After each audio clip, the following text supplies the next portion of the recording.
Welcome, welcome, welcome, welcome. Chat, chat, chat.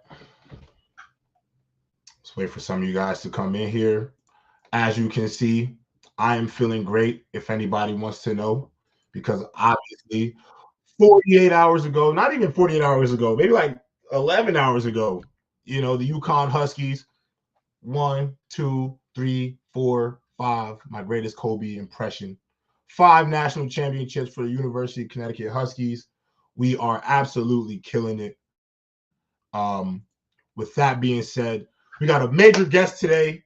And I'm so excited to have this opportunity to chat with you all. And, this is going to be one of the best conversations on the platform. With that being said, I want to give a shout out to our GOAT members, Comatose. Shout out to you and all of our Players Choice members that subscribe and everybody who's a part of the membership. If you want to be a member, please go and check out the bio of this episode right here, and everything you need to become a Players Choice member and to be a part of the community is in the description below. But with that being said, I am excited to announce Brianna Turner is here. But before we bring her on the platform, I just want to give you the accolades real quick. 2013, 2014, Gatorade Player of the Year, National Girls Basketball Player of the Year. 2014, McDonald's All-American Game MVP. 2018, NCAA champion with the Notre Dame Fighting Irish. 2-time WNBA All-Defensive First Team. And in my opinion, the best defensive forward by far in the WNBA. Phoenix Mercury's very own forward, Brianna Turner. Welcome to the show. Hello, I'm happy to be here. Thank you so much for coming. How are you doing? How are you doing, Breezy? How's life been? How are you doing? I'm doing good. I'm originally from Houston, but I just came out to Phoenix last week for preseason. We start training camp later this month. So really in the grind right now. Yeah, of course, of course. So not only are you living the grind right now, actually, you are currently back in the books, back in school, back studying. What is that experience been like, and what are you majoring in currently? Yeah, so I'm in grad school right now through Arizona State University. I'm majoring in social justice and human rights. This is my first semester. Actually, after this episode, I got to do some homework tonight. So I'm back to being a student athlete again. Nah, I definitely understand. Hey, I will say I was definitely one of those people where once I got my undergraduates, I think I was cool with school after that. So shout out to you for thugging it out. So your story is pretty awesome. I think the first thing I noticed about you that I did a bit of my research is, so at 5 years old, you talked about in your Irishography on YouTube. It's about 6 video is about 6 years old. I apologize about the camera quality, chat. I'm gonna fix it. You walked into a YMCA in like Pearland, Manville, Texas area. I don't know exactly which YMCA, but you talked about how you picked up a basketball in that YMCA and it was history. So tell me about the moment you fell in love with the game. And as a former YMCA summer camp alum for like 8 years of my life, talk to me about the impact of the YMCA as well. Yeah, I think a lot of us start off YMCA. My mom was a coach, and maybe that's why I got to play the most on my entire team. But and I started YMCA when I was like 6, 7, 8 years old. Played there. I played all the sports. I was doing soccer, basketball, basically anything my parents signed me up for, I was in. Then I started playing travel basketball when I was like 9 or 10, and the rest is history. So when you in the 7th grade, you got your first offer. Where was that offer from? My first offer was from, oh my God, I literally can't remember, but Baylor was another one. I did get offered at Baylor in 7th grade in Kim Mulkey. But I had a few, but my first one, I literally can't remember. It was like a smaller school. So I couldn't even imagine like getting recruited at that young of an age. Before you picked Notre Dame and had the illustrious career there, what was it like? Did it ever occur to you like you're getting recruited at such a young age? Was it ever overwhelming? Because I know like once you get to like that junior, senior year part of your career, you start making decisions. But to be a middle schooler and thinking about like colleges are already recruiting me, was that ever overwhelming? Honestly, it wasn't overwhelming. My favorite thing, which is finally getting mail. I was like, oh my gosh, I'm getting mail. Like, I felt so cool. Like, and it was just obviously just a whole bunch of recruiting letters from different Yeah. schools. But for me, it was just like, oh, I'm getting some mail. That's pretty cool. But yeah, being from Texas, I got recruited heavily by like University of Texas, Baylor, Texas A&M. But yeah, I actually wanted to go far, which is why I chose Notre Dame. I wanted to literally be a flight away. So I didn't go too far, but no, it was really crazy. I guess getting recruited early, but I kind of got used to it because like that was just that's just all I knew. So like for me, it was normal. Yeah, no, I definitely get it. I think the mail is like once you get all the recruiting mail, I remember my mom to this day, she has like a box full with all my college football letters. So I definitely understand the excitement of like knowing being wanted by other schools. So when it came down to picking Notre Dame, was there any other school that may have beat them, or was Notre Dame always going to be your decision? I think Notre Dame was going to always be my decision. I was really fortunate because my parents took me to visit a lot of schools. Like obviously I visited all the Texas schools, but also got to visit like Duke, UNC, Tennessee, UConn. I never visited any like California schools, but I did visit a lot like around Texas and on the East Coast. But yeah, I don't know. I went to Notre Dame and like literally when I flew home, I was like, I got to commit here. This is like my spring of my junior year. So that was my only official visit. I took an unofficial visit there and I was like, oh, this is it. This is the place I want to be at. That's awesome. When you won Gatorade National Player of the Year, did you feel like you were a shoo-in to win that? Obviously, there were a lot of great players coming out of your class. What was that moment like for you? Is that because you're part of like this elite fraternity of athletes who have won that award? Honestly, it was such a surprise. Like the way they do it is literally a huge surprise. Like I was legit like sitting in class in high school. I was in math class. Right. And all of a sudden Maya Moore walks in and I'm like, what? I was like, what? Like at first I'm looking like, what's Maya Moore in my math class? Like, and I still have got no idea what's going on. So I'm just sitting there like confused. And then she's like, I have a special announcement to make. And I don't think anybody knows it's Maya Moore but me. So I'm locked in. I'm like, what? I'm like, am I dreaming? What's going on? And then she's like, Brianna Turner has won Gatorade Player of the Year. And I was like, first off, I'm shook because Maya Moore. Then I'm double shook because she just said I won Gatorade Player of the Year. Right. And then like there was this like whole assembly in my gym. It was like unbelievable. That's definitely like those like pinch me, I'm dreaming moments. You know what I'm saying? Like, is this really real? I love how they do that because every time I see somebody get one of those awards, it's some major athlete. And every time, sometimes I used to think like, are they asking these players to like, stage it? But you just telling me like I had no idea. I think that is really awesome that it's legit every time. No, like my parents were in on it. Like basically my teachers were in on it. Like everyone knew but me. I was like sitting there like, huh? That's actually insane. That's so you're in math class and the next thing you know, Maya Moore is walking in saying, listen, you're the best basketball player in the country. That is absolutely amazing. So you're a national champion. We are in March. We are just out of March Madness. You actually have won a national championship. And you play for one of the biggest powers of in women's college basketball by far. Really one of the biggest brands in all of sports. Let me not even just say one sport, all of sports, Notre Dame. Winning a national championship. Take the average fan, because there's a bunch of people in here who have never been to a Final Four or never been or ever felt the magnitude of a Final Four, not let alone a national championship. What was that like, and how has that experience may have shaped you even now? Yeah, I mean, it was insane. And I think my version more so than from other people, because obviously like I was a team with Enrique. Enrique hit the big shot in the Final Four game, the big shot in the national championship.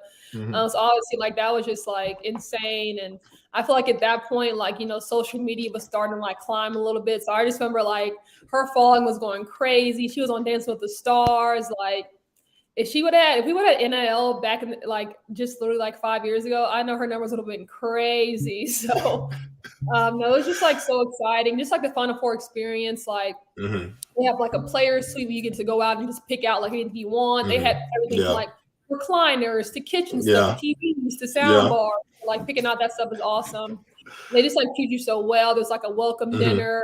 And awesome. And I was fortunate. I think we went to 3 Final Fours, so like each experience was like better than the last one.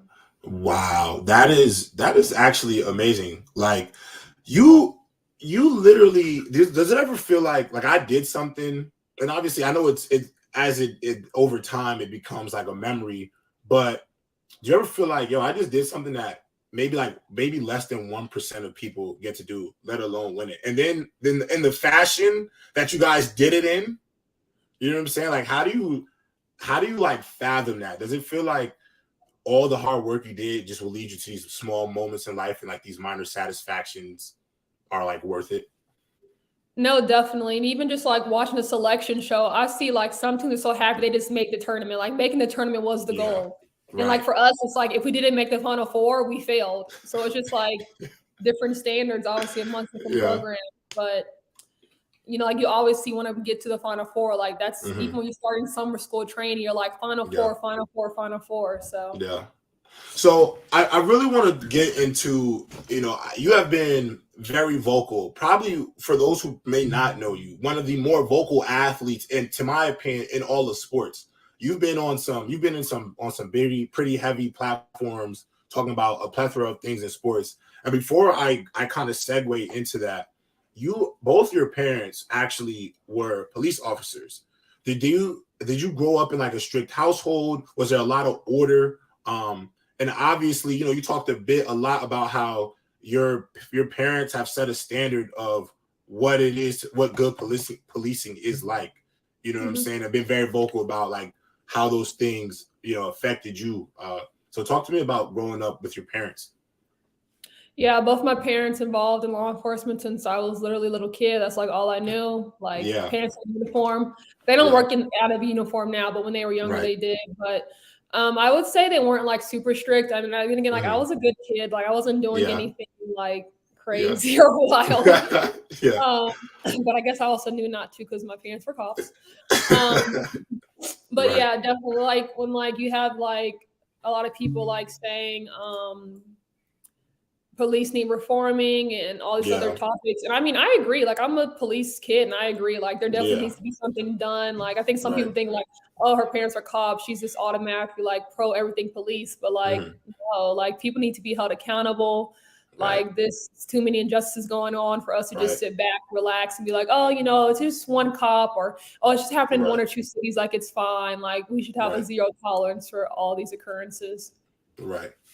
So I personally believe that in sports, there's like a level of responsibility when you have a huge platform to use it the right way. And I think in today's society, a lot of us tell athletes to use their platform, but don't speak out too much. And you've shown a level of courage, especially over the last, I would say, 3 years, you know, speaking about things that really need more light and have gotten more light. You've been interviewed by Mike Greenberg, Malika Andrews on topics of race and equality, along with obviously your teammate Brittany Griner, who was a huge story over the last 2 years almost. What gives you that courage to go up there and say what needs to be said? I don't even know if it takes courage at all. It's just like I always feel like if I have opportunity to speak out, if I can, if there's like an issue or there's like a topic I think needs more voicing, I definitely just want to speak out on it. And like just me, and a lot of times I just literally make a tweet, like, and I think I only have like, I have maybe like 15,000 Twitter followers, but they're like landing me on SportsCenter or landing me on ESPN. I've been on like Good Morning America and all these other shows, even like on BG. And so just like one tweet or just saying like one thing just really can push your name out there. Yeah. No, I think there's strength in your words. And I think when you have the ability to have that influence, you definitely should use it. To pretty much piggyback off that, in society, there are critics who critique athletes heavily for their ideals, whether it involves politics, social justice issues. You know, there is a lot of this shut up and dribble rhetoric that goes out on the internet. And I think we still deal with it to this day, because ultimately, I think when athletes speak up, there's about 10 people in the comments talking about you should be focused on the playoffs or winning basketball games. And you're willing to talk about hard truths. And do you think more athletes should talk about some of these hard truths in our society because of how big of a platform you all have? Honestly, I think it's up to personal choice, but I think if they do speak out, they need to have like a passion about it and like really be factual. Because I know before I tweet something, I'd be looking up the facts. I'd be looking up scholarly articles. I need to make sure my facts are straight, because you know, people like to respond and be like, "Oh, actually, if you read this article, it says here on page 6, I quoted it exactly that it says this on the other."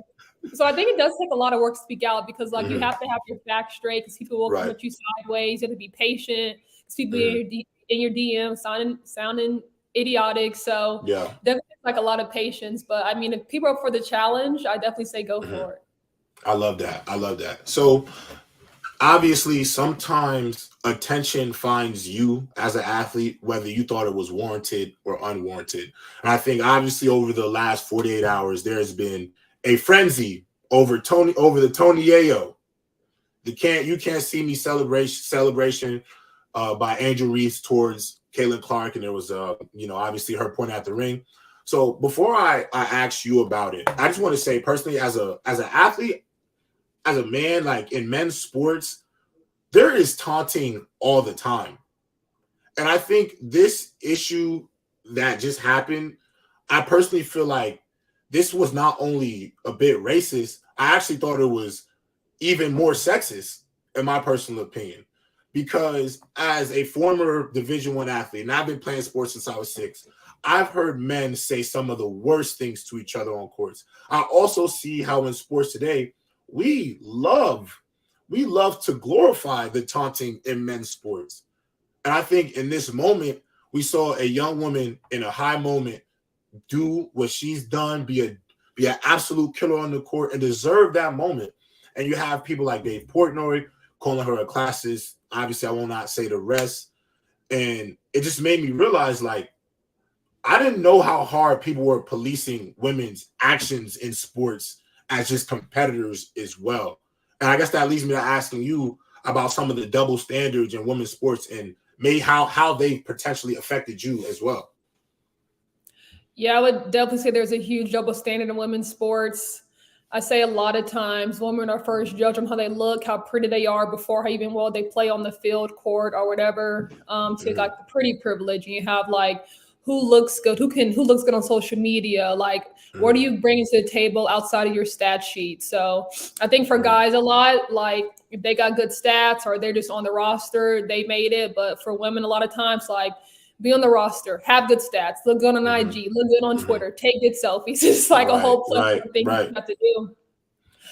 Speaking on the Andrew Reese thing, I think it was a lot of sexism involved, because I feel like a lot of people, like obviously I'm happy that women's basketball is getting a lot more coverage, but I feel like that game, the first game a lot of people ever tuned into, is if they didn't know that Caitlin Clark had did it in the previous game. They didn't know that like that's just Angel's attitude. That she like does the dances, she like does a taunt. That's what she does all season. And I've seen takes like, what are we teaching our children? Like this is not nice. Like no one's in sports to really like. I think at that level, like you just trying to win, and like if you got a chip on your shoulder, like you just won a national championship. Like like you can talk your stuff. Like it's any time to talk is then. Like you won the whole thing. Like that, everybody was doing it. You did it. And I think oh my bad, I don't mean to cut you off. Keep going. I'm listening. No, I was going to say, people are saying like, oh well, she followed her around or she did this or that. Like Angel's in the heat of the moment. Like I feel like a lot of times when I play, and in the moment things happen. Like your reaction time, like you're just doing things in the eye. Like if you would have asked Angel what she did 5 minutes later, you're like, oh my god, like yeah, that happened. But I think like in the heat of the moment, he had the game. Like I think a lot of people had LSU not winning. I personally thought Iowa was going to win too. So I mean, I think LSU shocked the world. Right. No, I agree. I definitely think a lot of people were thinking that Iowa was going to win it all. But I also think people got caught up in the fairy tale ending. Obviously, Caitlin Clark, the best player on the college level right now by far. I will not take that away from her. Phenomenal athlete. But I think people assumed because of how great she was they were going to win the Natty as well. And I think when that didn't happen, everybody was up in arms. And then I also felt so horrible because, you know, not only is there double standards in sports towards, you know, women and men, the racism part is the black versus white in women's sports as well. You know, I do personally believe that Caitlin Clark is glorified for, you know, when she taunts people and goes like this and does this, the faces, because she doesn't wear makeup and she doesn't have eyelashes or her nails, or, you know, and I think that is so unfair because people don't understand culture. You know, what our culture is like, what we portray. You know, we literally live in a look good, feel good, play good. You know, that is our swagger as athletes. And I feel like if we're going to police women like that, that's ridiculous. Let alone, on top of that, the fact that Jill Biden would ever even say we should invite Iowa to the White House when they lost the game. I thought that was so unfair. What are your thoughts on that entire situation? Yeah, I honestly thought that was wild. I was hoping that was a misprint when I first read the article. I'm like, when in the history has it's just like, oh, if you play hard, oh, you guys worked hard, so you guys should just come up, have a meal, take a picture, photo op. It's like, come on now. Like, going to the White House is supposed to only be for the teams that win, championship teams that win, pro and college. Like, don't switch it up now. Like, wrong time, absolutely wrong time, wrong place for that. If you want to honor Iowa, maybe attend one of their home games next season. Like, but to say to invite us to the White House, like when that's like usually reserved for the champions, that was out of pocket. I think it's also very tone deaf. You know what I'm saying? I think obviously after everything that transpired, to even make the suggestion, I think it clearly you don't grasp the moment. I think every team that wins a national championship in any regard, professional sports or collegiate, that is like the expectation. Like, we win, so we know this comes with what comes with winning. So I think that's important. But you also mentioned one other thing that I thought really got lost in all of this. And this is what I hate most about when Twitter news gets into a frenzy, because we take away from what really happened, right?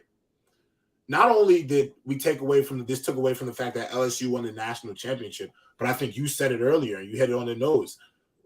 This was a great advance. Like, I think women's basketball this year took an absolute W after this year's March Madness. And you're one of the pioneers of that progression. What do you think of the future of the women's game?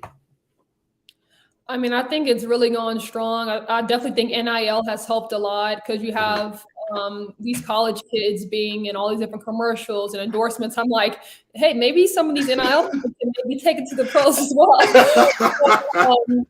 No, I think it's really awesome for them getting their names out there, getting a lot of people, a lot of attention on women's basketball, on women's sports in general. I mean, even like the NWSL, I saw there's like a new team going out in the Bay Area. So I think it's just really high for women's sports in general. And then obviously, like, I know a lot of people are going to stay for the extra COVID year and stuff, but like they have to leave school eventually. So I mean, and those Spain fans will like follow them throughout their pro careers as well. Right. So I always ask my athletes who were pre-NIL. I've had some people on here who are in NIL and pre, and I always ask, what exactly would you have done, or what NIL deals would you think you would have been a part of? Like, for me at UConn football is not as big as our basketball programs, so I could never see the six figures that most people were seeing. But I already know I would have had a YouTube channel right on campus, and I would have benefited from it, and I probably would have did some local business stuff around. I would have went to local businesses like, can I do this, do that, and the third. So what do you think you would have did for in your NIL, or where you think you would have excelled at? Honestly, I'm such a foodie. So in South Bend, I probably would have been taste testing all different restaurants around town, maybe getting a little IG review. So definitely something food oriented, because, you know, I'm big on the food stop. So something with some food. That is awesome. So before we wrap up the show, there's like two things that I want to discuss with you. One being more fun than the other. The first one being, obviously, you probably hear about basketball all the time, and I definitely told you we would talk about some other things, but I feel like we talk mostly basketball. But I still have to ask, how excited are you for this season coming up? And what can we look forward to? What are your goals for yourself this season? I'm really looking forward to this season. obviously having BG back and just being back in Phoenix with the squad. Obviously going to miss Kia, but obviously going to still try to make the most of the opportunity. Personal goals for myself is to definitely make that all defensive first team again. I think that's a very attainable goal for me. So that's really the top of the list. That's awesome. I guess because you brought it up, BG being back in the locker room, has the energy felt a lot lighter, obviously, since what transpired? No, definitely. Like having her back is just like, oh my goodness. Right. I think for me, honestly, the biggest adjustment is getting used to her hair, honestly. It's awesome just seeing her walk in every day, like her smile, and like her personality is like so infectious. And obviously we all love having her around again. So we actually got a question from somebody, and they sent it as a super chat. So I think it was actually pretty good. Hydro924, thank you for the super chat, bud. Brianna, what are your thoughts on the new CBA and players being able to invest into the WNBA, the WNBA orgs and the revenue that come from it? Yeah, assuming they're talking about the NBA CBA. Yeah, for sure. But I think that's really awesome. I actually saw a funny tweet the other day. It was like, now guys have to do more than just wear an orange hoodie on the sideline. No, I think it's awesome. NBA guys support the WNBA, and if they want to make a financial investment too, I think that obviously helps a lot. I think people forget like the WNBA is like still like an up and coming league. Like when you look at like the WNBA year 20 versus the NBA year 20, like we're still like kind of progressing. Great. So I think investment opportunities are awesome. Investing in women's sports in general is awesome. So I'm all for it. I think it's going to really help us out a lot. So I appreciate your time, Breezy. Last thing, best 3 places to eat in Phoenix, Arizona. Ooh, best 3 places to eat. 3. I know I don't want top 5. I don't want this and that. I want, if anybody in the chat is going to Phoenix, Arizona, they want to know where Breezy is eating. I got you. Want the best 3 places. Number one for seafood, Buck and Ryder. They have a great brunch, great dinner, whatever you go. Buck and Ryder, so good. Number 2. Oh my gosh, you're really putting me on the spot here. I'm putting you on the spot. You said you're a foodie. You said you're gonna make NIL money doing food. You gotta get you some. We're trying to get you that NIL money right now. I appreciate it. I really love Thai food. So honestly, any Thai spot in Phoenix, like I have not had a bad experience at Thai yet. So anywhere you get Thai in Phoenix, gonna be fire. I've been to like 8 different Thai restaurants. Great every single time. Awesome. Lastly, I'm gonna go with Mexican because I feel like there's a lot of great Mexican spots in Phoenix. So I'm gonna go with Joyride Tacos. I know you've been there before. They have a nice little happy hour, good tacos. So I'm gonna go with Joyride Tacos. So there you go. You got seafood. There you go. All the different palettes. There you go. Listen, you're the connoisseur. If anybody knows, it's you. So we appreciate you. Well, Breezy, thank you so much for coming on Player's Choice. You are actually literally the first WNBA player to come on the Player's Choice platform. So you are a part of our history as we continue to grow. And we thank you so much here. We are obviously forever fans of yours now. I mean, I've always been, but I think the Player's Choice community is forever fans of you now. We are all rooting for you here on the platform. And we thank you so much for coming on the show. Thank you. It was an honor to be here. And I cannot wait to tune into future episodes. Let's do it. Cheers, guys. Peace, chat.